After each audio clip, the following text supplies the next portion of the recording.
Angedacht zwischen Rhein und Reben. Impulse aus dem Kirchenbezirk Germersheim. Ich gehe mit meiner Laterne und meine Laterne mit mir. Da oben leuchten die Sterne, hier unten leuchten wir.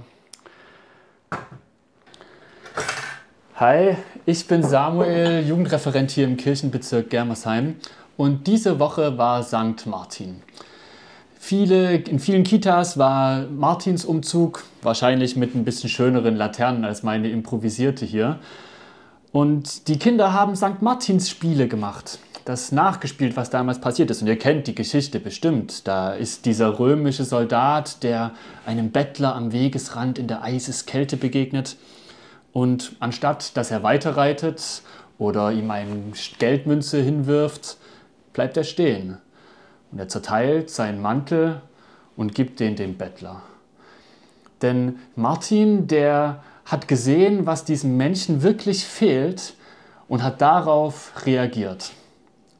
Das ist eine Geschichte, die eine hoffnungsvolle Botschaft hat und irgendwie an das Gute im Menschen glauben lässt. Und ich finde, eine Geschichte, die wir immer mal wieder hören und verinnerlichen sollten. Wir haben die Macht, etwas Gutes in unserem Leben zu tun. Wenn wir wirklich hinsehen und auf die Not der Menschen um uns herum reagieren. Mir macht das Hoffnung und es fordert mich heraus. Denn auch ich kann in dieser Welt etwas Gutes tun und das sollte ich dann vielleicht auch machen. Ich kann Licht sein für die Menschen um mich herum. Doch manchmal, da fühlt sich alles, was ich machen könnte, zu wenig an. Ich kann doch gar nicht ankommen gegen das, was in dieser Welt so geschieht, gegen diese ganze Dunkelheit, die ich wahrnehme. Lohnt es sich, dann überhaupt irgendwas zu tun? Kann ich dagegen etwas ausrichten?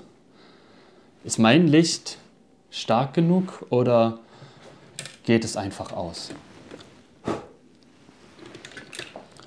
Jesus sagt von sich, ich bin das Licht der Welt. Wer mir nachfolgt, wird nicht in der Dunkelheit umhergehen, sondern das Licht des Lebens haben. Und er sagt an anderer Stelle über uns, auch ihr seid das Licht der Welt. Lasst euer Licht leuchten. Ich muss gar nicht alleine da sein, sondern Jesus ist mit dabei. Er macht es schon hell. Und ich kann mich von ihm anstecken lassen. Und schon wird es noch ein bisschen heller. Wir und Jesus, wir leuchten zusammen.